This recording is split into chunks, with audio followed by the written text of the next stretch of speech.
Assalamualaikum warahmatullahi wabarakatuh. Salam sejahtera buat kita semua. Semoga kita semua dalam keadaan sehat jasmani dan rohani, tidak kekurangan satu apapun. Amin ya robbal alamin. Oke, Mimin akan melanjutkan cerita Liontin Giok Naganya. Tapi seperti biasa, bantu dulu tekan tombol like dan berkomentar juga Tuan dan Nona. Terima kasih sesudah dan sebelumnya. Oke, mari kita lanjutkan saja ceritanya. Yes.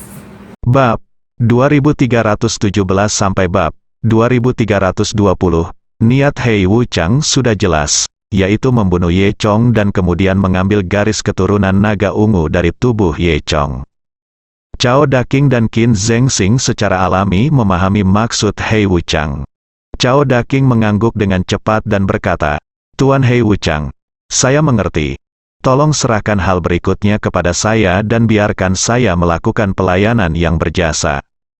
Hei Wuchang memandang Cao Daking, terdiam sejenak, dan berkata, "Masalah Ye Chong Anda tidak perlu khawatir tentang hal itu untuk saat ini. Serahkan pada Qin Zhengxing. Saya punya hal lain yang harus Anda lakukan." "Tidak, Ye Chong ini sangat penuh kebencian. Saya tidak sabar untuk memotongnya menjadi beberapa bagian. Tuan Hei Wuchang, tolong biarkan aku pergi," kata Cao Daking. Setelah ia selesai berbicara, suasana di puncak gunung langsung menjadi lebih dingin dibandingkan suhu di sekitarnya. Cao Daking segera merasakan hawa dingin yang menusuk tulang. Sudut mulutnya bergerak-gerak tanpa disadari. Keberanian yang tadinya ingin kubantah, lenyap dalam sekejap. Saya melihat Cao Daking menundukkan kepalanya dan berkata, saya mematuhi pengaturan Guru Hei Wuchang dalam segala hal." Selama seluruh proses, Hei Wuchang tidak mengatakan sepatah kata pun, tetapi dia sangat takut sehingga Cao Daking tidak berani mengatakan lebih banyak. Kemudian, Hei Wuchang berkata perlahan, "Qin Zhengxing, ikuti Cao Daking ke timur dan angkut sekumpulan manik-manik hitam kembali, lalu, Ye Chong akan menyerahkannya padamu." Qin Zhengxing masih tidak tahu, dia mengangguk dengan ekspresif. Gunung Yandang, keluarga tersembunyi, keluarga Song. Keluarga Song adalah keluarga tersembunyi peringkat kelima dalam peringkat 36 Tiangang, dan dapat dikatakan sangat kuat. Rumah keluarga Song juga berada di pegunungan Yandang, menempati lembah dengan energi spiritual paling banyak, yang disebut lembah keluarga Song. Di atas padang rumput di lembah keluarga Song dibangun sebuah area villa yang luas, yang merupakan kediaman keluarga Song. Saat ini, berita bahwa putra tertua keluarga Song, Song Yuanzhang, telah terbunuh, telah menyebar kembali ke keluarga Song. Sikap semua orang di keluarga Song saat ini sangat menarik. Para tetua keluarga Song yang awalnya mendukung Song Yuanzhang kini tampak ketakutan dan kecewa. Dan semakin banyak orang yang mendukung Song Yuanxing, dan sekarang mereka berbangga atas kemalangannya. Termasuk ayah Song Yuanzhang dan Song Yuanxing, Song Fengshan. Faktanya, Song Fengshan mengkhawatirkan masa depan pewaris keluarga dalam beberapa tahun terakhir. Meski Song Yuanzhang merupakan anak tertua, namun secara logika hal tersebut sejalan dengan aturan Song Yuanzhang untuk mewarisi jabatan kepala keluarga. Namun kekuatan Song Yuanzhang memang kalah dengan Song Yuanxing. Apalagi ada banyak anggota keluarga yang mendukung Song Yuanxing. Oleh karena itu, Song Yuanxing pasti tidak jujur. Demikian pula, menetapkan Song Yuanxing sebagai penerusnya juga sama, yang akan menimbulkan tentangan dari Song Yuanzhang dan para pendukungnya. Dengan kata lain, tidak peduli apa, setelah Song Fengshan naik ke keabadian, saudara Song Yuanzhang dan Song Yuanxing pasti akan menyebabkan perang keluarga. Orang mati itu kecil, jika kekuatan keluarga terbuang percuma karena itu, akan timbul masalah besar. Oleh karena itu, Song Fengshan sangat mengkhawatirkan masalah ini, dan dia belum sampai pada kesimpulan begitu lama. Kali ini, Song Yuanzhang meninggal, dan Song Fengshan sangat sedih tetapi juga sangat bahagia. Sayangnya, Song Yuanzhang ini adalah putranya. Untungnya, anak tak berguna itulah yang meninggal. Faktanya, di mata Song Fengshan, dia secara alami lebih optimis terhadap Song Yuanxing yang lebih kuat. Tapi bagaimanapun juga, keluarga Song lah yang meninggal. Sebagai keluarga tersembunyi yang kuat, bagaimana mungkin dibunuh seperti ini? Oleh karena itu, Song Fengshan mengirim tim besar pasukan ke benua elemental. Namun, ketika keluarga Song tiba di sini, Ye Chong sudah pergi bersama rakyatnya. Keluarga Song tidak terburu-buru dan mencari di seluruh benua elemental, tetapi tidak dapat menemukan pembunuhnya, dan Linglong serta Cinderella hilang, jadi mereka harus kembali untuk melapor. Ketika Song Fengshan mendengar berita itu, dia sangat marah. Ketika dia berpikir untuk kehilangan kesabaran dan membunuh semua orang yang mengikuti Song Yuanzhang, Song Yuanxing kembali dari luar. Song Yuanxing terlihat mirip dengan Song Yuanzhang, namun tubuhnya terlihat jauh lebih kuat dari Song Yuanzhang. Dia sebelumnya telah pergi misi ke tempat lain, dan baru saja kembali ke rumah ketika dia mengetahui kematian saudara lelakinya. Tapi dia tidak tampak sedih, karena saat ini hanya ada satu pewaris keluarga Song. Karena dia adalah ahli waris, Song Yuanxing secara alami harus melakukan sesuatu sebagai ahli waris. Dia mengambil inisiatif untuk menantang Song Fengshan, mengatakan bahwa dia akan menemukan pembunuh Song Yuanzhang dan memotong tubuhnya menjadi ribuan bagian untuk membalaskan dendam saudaranya. Oke, Yuan King, urusan kakakmu terserah padamu, kata Song Fengshan. Song Yuanxing sedikit tersenyum, jangan khawatir, ayah, saya akan memastikan bahwa tikus yang berani menyentuh keluarga Song saya ini akan mati tanpa tempat untuk dikuburkan. Dengan itu, Song Yuanxing berbalik dan pergi. Ketika dia hendak keluar dari pintu, Song Fengshan tiba-tiba mengingatkannya, Yuan King, hati-hati. Song Yuanxing menepisnya, ayah, kakak laki-laki tertua dibunuh karena dia terlalu lemah.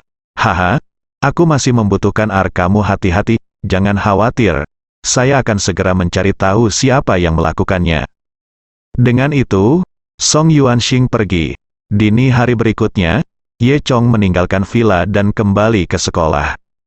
Yu Xinlan, sebaliknya, tinggal sendirian di villa.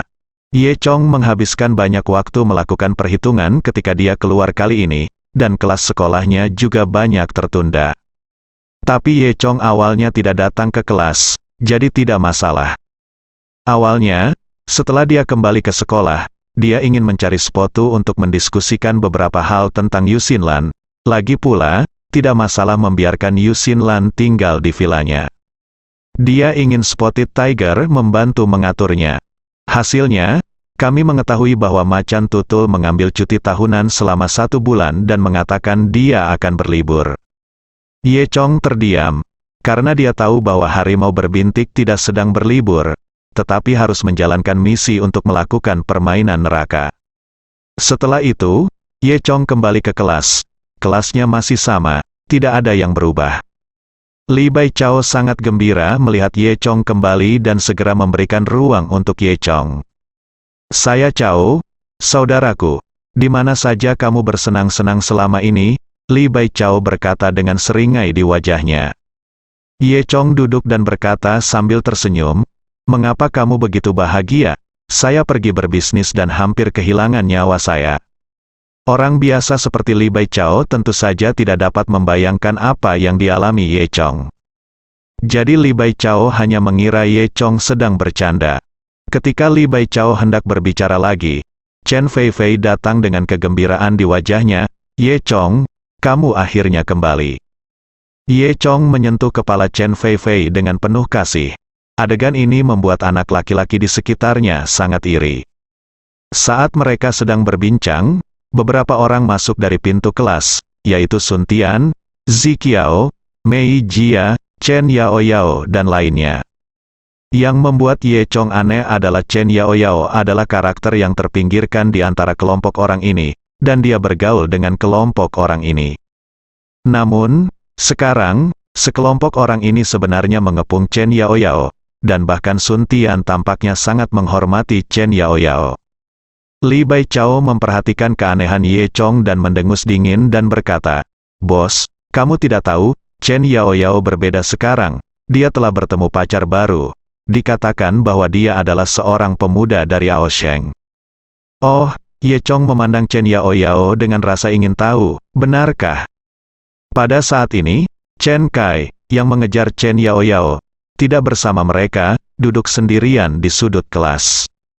Li Baichao berbisik lagi, saya juga mendengar bahwa tuan muda dari Aosheng ini berstatus sangat tinggi, dan kekayaan keluarganya sangat mencengangkan. Kekuatannya di Aosheng hampir mencapai titik di mana dia dapat menutupi langit dengan satu tangan. Ada orang yang hebat.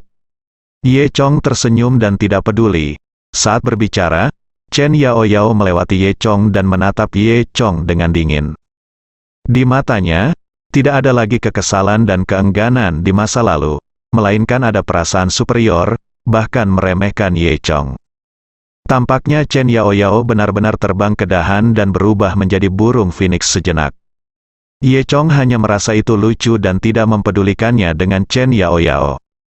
Ngomong-ngomong, bos, Anda kembali pada waktu yang tepat. Halaman kami akan mengadakan pertunjukan budaya di auditorium besok malam, dan Anda bisa hadir, kata Li Baichao. Ye Chong menyentuh hidungnya. Apakah ada pertunjukan seni? Dia tidak tertarik dengan pertunjukan seni semacam ini, dan hendak mengatakan bahwa dia tidak ingin pergi. Tanpa diduga, pada saat ini, Chen Fei Fei, yang berada di belakang Ye Chong, tiba-tiba berkata, Ye Chong, kamu harus pergi ke pertunjukan seni besok, kamu harus pergi. Ye Chong tertegun. Mengapa? Hah? Ada begitu banyak alasan kenapa. Kamu harus pergi, kata Chen Fei Fei sambil cemberut. Ye Chong tersenyum pahit, oke, aku tidak bisa pergi. Li Baichao mengangkat alisnya ke arah Ye Chong dan menunjukkan senyum cabul. Keesokan harinya, auditorium, mulai sore harinya, anggota himpunan mahasiswa di kampus mulai mendekorasi tempat untuk persiapan pertunjukan budaya tahunan di malam harinya. Banyak guru dari Fakultas Teknik Elektronika, termasuk dekan, yang akan datang menyaksikan pertunjukan hari ini. Tentu saja kecuali harimau tutul yang masih berlibur. Oleh karena itu, kinerja ini tetap ditanggapi dengan sangat serius. Saat kelas dimulai sore itu, sepertiga siswa di kelas sudah pergi, dan mereka semua sedang latihan. Baru kemudian Ye Chong mengetahui bahwa Chen Fei Fei juga telah mendaftar untuk program lain. Namun, daftar programnya sangat rahasia, dan tidak seorang pun kecuali staf yang mengetahui apa yang akan dilakukan Chen Fei Fei. Tetapi stafnya cukup banyak, dan sulit untuk menyimpan rahasia, jadi setiap orang masih mendapat sedikit gosip. Saya mendengar bahwa penampilan Fei Fei Chen malam ini sangat menarik sehingga Anda akan menyesal seumur hidup jika tidak menontonnya. Keindahan dan kemeriahan sekolah, dua kata kunci yang dirangkai ini langsung menjadi poin yang paling menarik. Anda tahu, Chen Fei Fei tidak pernah berpartisipasi dalam kegiatan seperti itu selama beberapa tahun terakhir. Tidak peduli berapa banyak orang yang mengundang Chen Fei Fei untuk berpartisipasi, Chen Fei Fei tidak akan hadir. Oleh karena itu, masih banyak orang yang membicarakan di balik layar dengan mengatakan bahwa keindahan sekolah hanyalah fase yang tidak berkonotasi. Kali ini si cantik sekolah benar-benar menampilkan pertunjukan yang sangat seru. Pesta tersebut langsung menjadi pusat perhatian semua orang. Awalnya hanya siswa dari Fakultas Teknik Elektronika saja yang ikut serta, namun kini siswa dari seluruh sekolah ingin datang dan melihatnya. Namun, kursi di auditorium terbatas dan tidak dapat menampung seluruh sekolah. Alhasil, kursi di auditorium menjadi barang langka yang sulit ditemukan. Jumlah tiket yang dijual di situs pasar kampus, pusat penukaran barang bekas kampus, DEL, meningkat 5 kali lipat dari 100. Terlebih lagi, ada siswa dari sekolah lain yang mau membayar 10 kali lipat dari harga tiket. Meski begitu, sebagian besar masyarakat masih belum bisa membelinya. Ketika Ye Chong dan Li Baichao bergegas setelah makan malam di kafetaria, pintu auditorium sudah penuh sesak. Masa gelap kepala memenuhi jalan masuk auditorium dengan air, Yiku Yue. Karena waktunya belum tiba dan auditorium belum mengizinkan orang masuk, jadi semua orang hanya bisa menunggu di luar. Pada akhirnya, penanggung jawab harus membuka pintu lebih awal untuk menghindari kecelakaan lain akibat kemacetan. Orang-orang masuk, Ye Chong dan Li Baichao sedang berjalan di antara kerumunan, dan yang paling sering mereka dengar adalah mendiskusikan pertunjukan apa yang akan dibawakan Chen Fei Fei malam ini. Biar ku beritahu, Ini pertama kalinya dalam 3 tahun terakhir aku merasa telah memilih jurusan yang tepat. Seorang pria gemuk yang berjalan di belakang Ye Chong berkata kepada teman-temannya, "Tidak, tiket Institut Teknik Elektro kita semua diberikan gratis. Hei, kalau jurusan lain mau datang dan melihatnya, mereka harus mengeluarkan uang. Saya dengar di website pasar, tiket bisa dijual seharga 600 sekarang. Ini harga jam 4. Tadi aku cek dan tiketnya sudah 800. Jadi aku belum bisa membelinya." "Iya. Siapa yang kekurangan uang sebanyak ini? Aku juga ingin melihat pertunjukan kecantikan sekolah." "Pertunjukan apa itu?" Katanya seru sekali. "Kalau kamu tidak menontonnya, kamu akan menyesalinya seumur hidupmu." "Ya, aku benar-benar ingin tahu. Apa si cantik sekolah akan tampil?" kata semua orang. Ye Chong merasa sangat menarik saat mendengar apa yang dikatakan semua orang. Setelah mengantri selama 20 menit, Ye Chong dan Li Bai Chao berjalan ke pintu. Setelah memeriksa tiket, mereka masuk, menemukan tempat duduk, dan duduk. Auditorium sekolah dapat menampung sekitar 1.000 orang, dengan panggung di depan dan deretan kursi beludru merah di seberang panggung. Langit-langit auditorium ditutupi dengan lampu gantung kristal, kini semuanya dinyalakan sehingga tampak megah. Panggungnya kini ditutupi tirai merah, sehingga Anda tidak bisa melihat dengan jelas apa yang terjadi di dalamnya. Kursi di sekitarnya hampir penuh, dan para siswa berceloteh dengan penuh semangat di kursi mereka. Li Bai Chao diam-diam mengeluarkan sekantong biji melon dari sakunya, tersenyum pada Ye Chong dan berkata, "Kami tidak diperbolehkan membawa makanan ke sini, tapi akan sangat membosankan jika tidak makan apapun." Ye Chong tidak mengatakan apapun. "Duduk saja di kursi Anda, pejamkan mata dan rileks, tunggu pertunjukan dimulai." Proses penerimaan berlangsung sekitar setengah jam sebelum semua orang mengambil tempat duduknya. Kemudian, banyak pimpinan perguruan tinggi yang dipimpin oleh personel khusus dan masuk melalui lorong khusus, dan mereka semua duduk di baris pertama. Setelah beberapa menit persiapan, semua lampu kristal di langit-langit auditorium tiba-tiba meredup. Seluruh auditorium menjadi setengah gelap, seperti yang diketahui semua orang. Pesta akan segera dimulai, sehingga suasana langsung menjadi sunyi. Benar saja, tirai perlahan terbuka ke kedua sisi dan lampu panggung pun menyala. 2 pembawa acara berpakaian indah, 1 laki-laki dan 1 perempuan, mengambil mikrofon dan memulai perkenalan pembuka. Sesuai prosedur, seperti biasa pimpinan diundang untuk datang dan memberikan sambutan, kemudian pertunjukan malam ini dimulai. Pertunjukan ini jelas telah dilatih dengan baik dan masing-masing brilian. Namun yang paling dinantikan penonton tentunya adalah penampilan si cantik sekolah. Akhirnya, setelah lebih dari separuh penampilan yang ditunggu-tunggu oleh Chen Feifei akhirnya tiba. Pembawa acara mengumumkan, "Sekarang, silakan nikmati tarian modern, panas, yang dibawakan oleh Chen Feifei."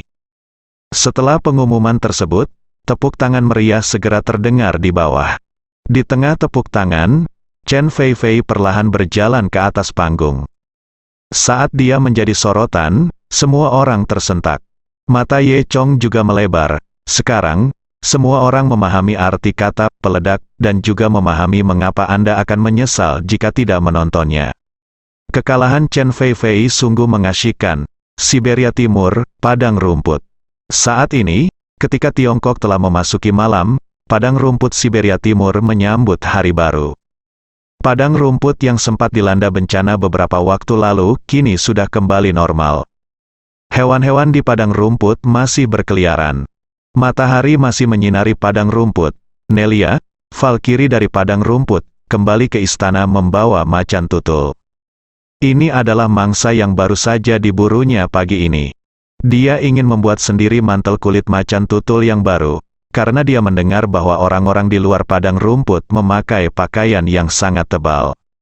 Ketika Nelia kembali ke istana, para juru masak telah menyiapkan sarapan dan membawanya ke kamar Raja Arthur kedua dan Ratu. Melihat Nelia kembali dengan berlumuran tanah, Ratu tersenyum, menggelengkan kepalanya, dan memerintahkan Nelia untuk mencuci tangannya. Nelia melemparkan tubuh macan tutul itu ke tanah sembarangan, lalu berbalik untuk mencuci tangannya. Ketika penjajah asing datang menyerang sebelumnya, Arthur II mati-matian mempertahankan tanah airnya, dan dia sendiri terluka parah. Setelah masa budidaya ini, kesehatan Arthur II akhirnya pulih. Tidak dapat memperoleh garis keturunan naga ungu, Arthur II pergi mencari penyihir hebat di padang rumput. Penyihir hebat itu memberitahu Arthur II bahwa ini adalah takdir. Dia berkata kepada Arthur II, masalah garis keturunan naga ungu belum berakhir. Kehendak Dewa Padang Rumput adalah agar Valkyrie pergi ke dunia di luar padang rumput untuk menemukan garis keturunan naga ungu.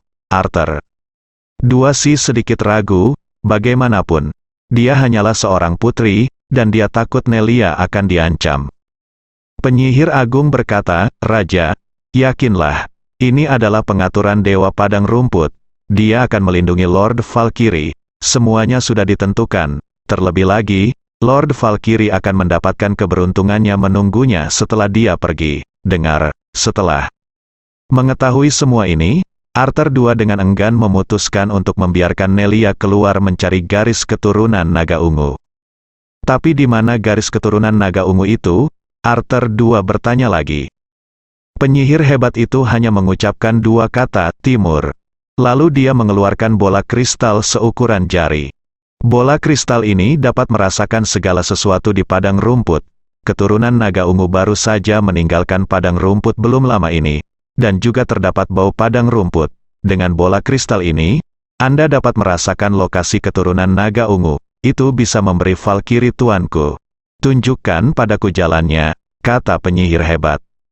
Dan ketika Nelia mendengar bahwa dia bisa meninggalkan padang rumput dan pergi ke dunia luar untuk mencari darah naga ungu, dia tentu saja sangat bahagia.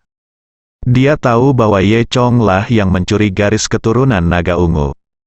Dia juga tahu bahwa pada akhirnya Ye Chong lah yang menyelamatkannya. Dan dia memiliki perasaan yang tidak bisa dijelaskan pada Ye Chong. Namun, hal ini tidak menunda tekadnya untuk mendapatkan kembali garis keturunan naga ungu. Setelah sarapan hari ini, Nelia pergi ke timur. Oleh karena itu, dia secara khusus menangkap macan tutul dan ingin membuat pakaian yang mirip dengan yang dikenakan orang di luar. Setelah Nelia mencuci tangannya, dia kembali ke meja makan. Dia duduk sembarangan, mengambil sepotong daging sapi, dan mulai menggigitnya. Arthur II memandang putrinya dengan penuh kasih dan berkata, Nelia, ketika kamu pergi keluar, tidak seperti padang rumput. Kamu harus berhati-hati, Nelia mendengus. Ayah, kamu tidak perlu khawatir, bukan? Bisakah orang-orang di luar itu sama menakutkannya dengan singa dan harimau kita? Jangan katakan itu, Ratu berkata. Ingat, hal yang paling menakutkan adalah hati manusia. Orang-orang di luar itu tidak seperti orang-orang di padang rumput kita. Mereka yang percaya pada Dewa Padang Rumput memiliki hati yang hitam. Nelia menepisnya dan berkata, jangan khawatir. Kali ini, aku pasti akan mendapatkan darah naga ungu itu kembali. Siberia Timur, pegunungan bersalju, di perbatasan puluhan ribu kilometer jauhnya dari padang rumput Siberia Timur, terdapat hamparan luas pegunungan yang tertutup salju tak berujung. Dikatakan bahwa pegunungan yang tertutup salju ini telah ada selama ribuan tahun dan merupakan zona kematian yang tidak dapat diakses. Namun di sini, hiduplah ras yang bahkan dinasti Arthur tidak berani memprovokasi, suku serigala putih.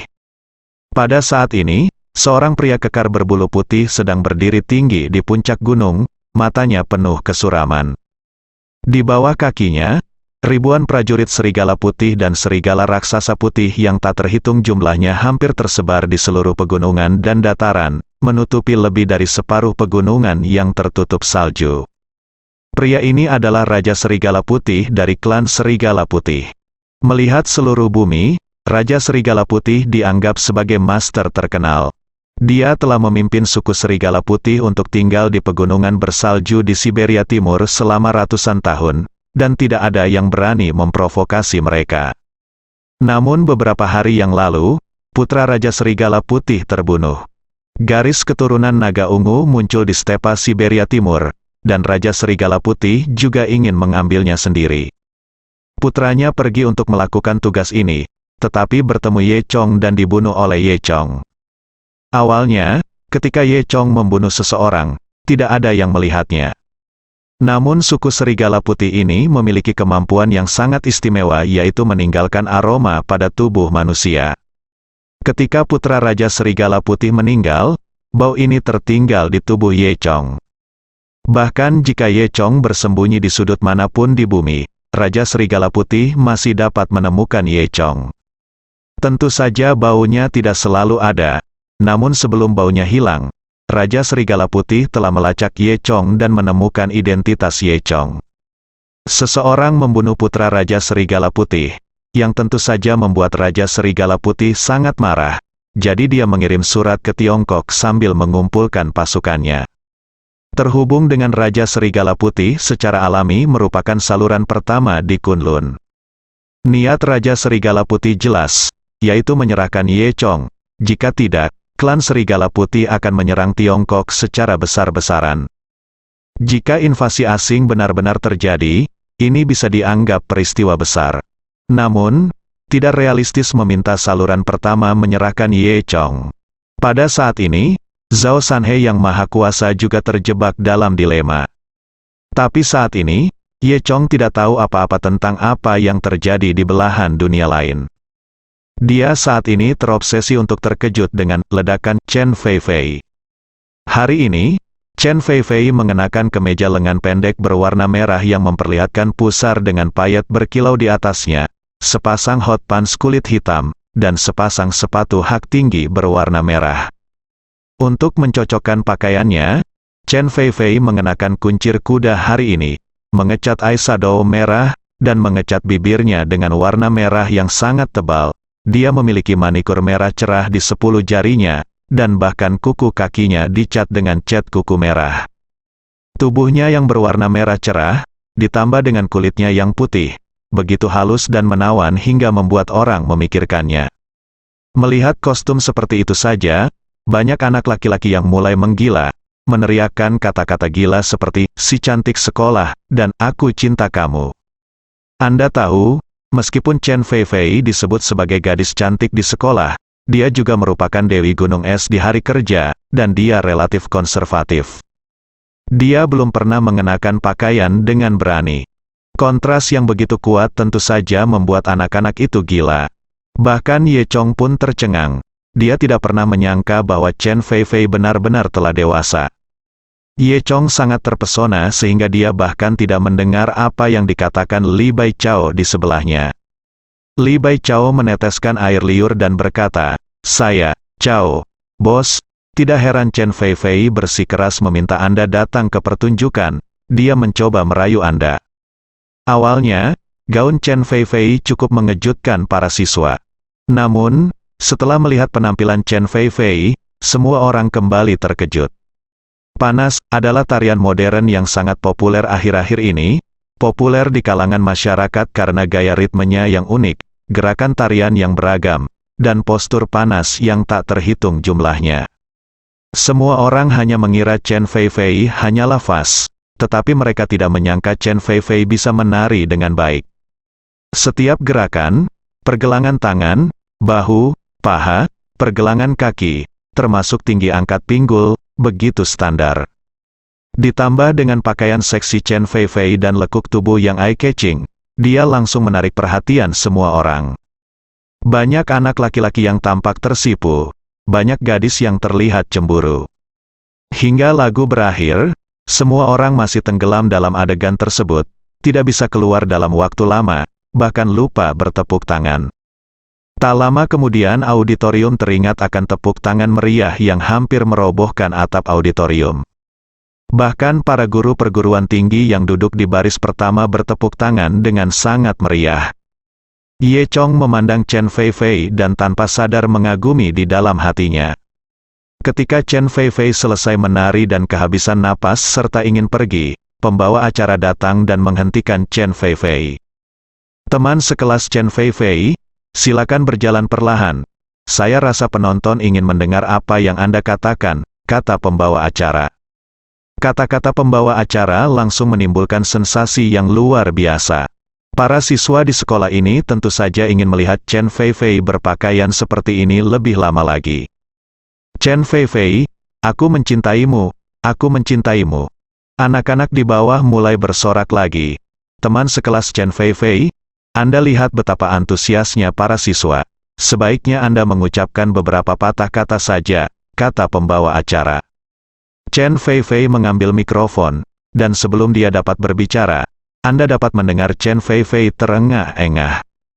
Lalu, mata lembut Chen Feifei melihat ke arah Ye Chong. Ye Chong duduk di tengah dan belakang, yang sebenarnya jaraknya cukup jauh dari panggung. Ye Chong memiliki mata dewa naga, bahkan dari jarak yang begitu jauh, dia masih bisa melihat pori-pori Chen Feifei dengan jelas. Namun, sangat sulit bagi Chen Feifei untuk menemukan Ye Chong di antara kerumunan besar dan dari jarak yang begitu jauh.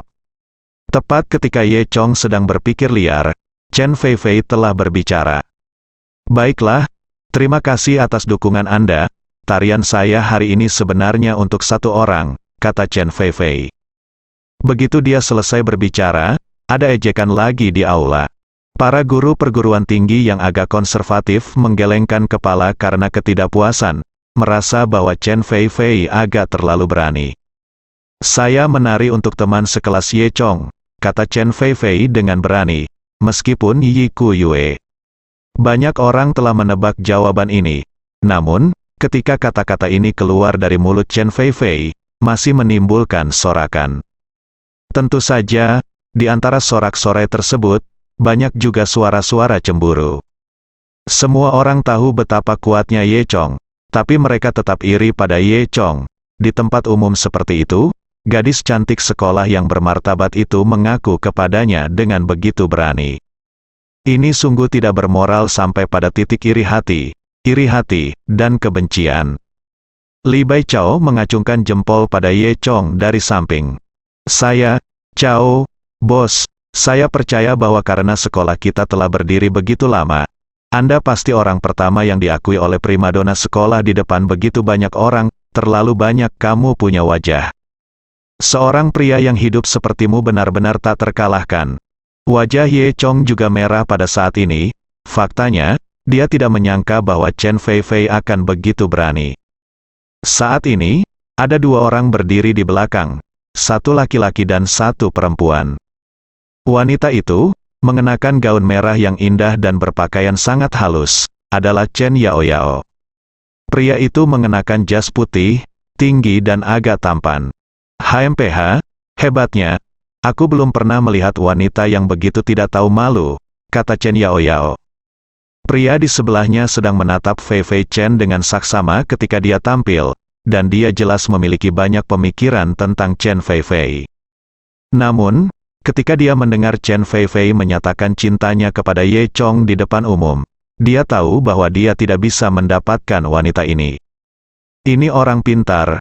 Meski Chen Feifei di atas panggung tidak bisa mengatasinya, Chen Yaoyao di sebelahnya masih bisa mendapatkannya dengan mudah. Jadi, pria itu tersenyum dan berkata kepada Chen Yaoyao, "Yaoyao, jangan khawatir, dia memang seperti ini. Kita akan bisa melampauinya saat kita naik ke panggung nanti." Chen Yaoyao tidak melihat perubahan pada hati pria di depannya, dan mengungkapkan sambil tersenyum, dia berkata kepada pria itu, "Saudara Song, aku tahu kamu yang terbaik." Meskipun penampilan Chen Feifei telah berakhir, yang tersisa di hadapan penonton hanyalah perasaan yang masih melekat.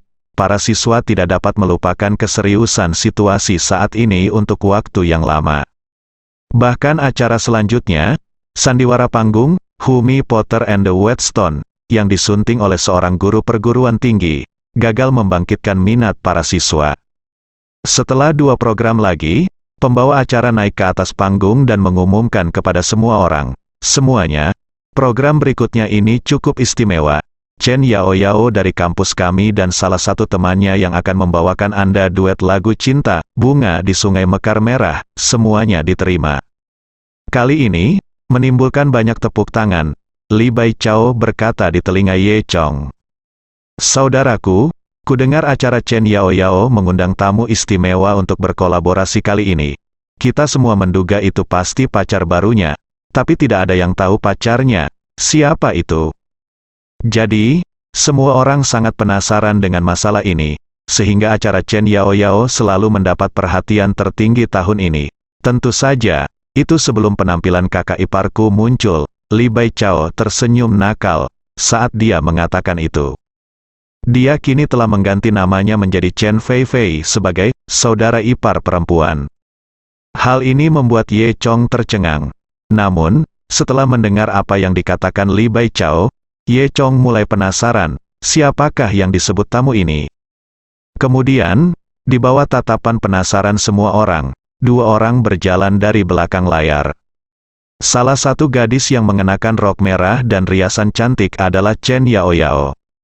Di sebelahnya, seorang anak laki-laki yang mengenakan setelan putih bersih tampak sangat bangga.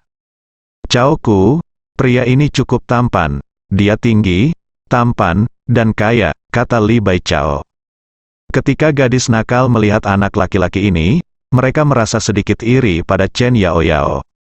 Di antara kerumunan, Chen Kai duduk di sudut. Ketika dia melihat Chen Yao Yao, dia merasa sangat rumit.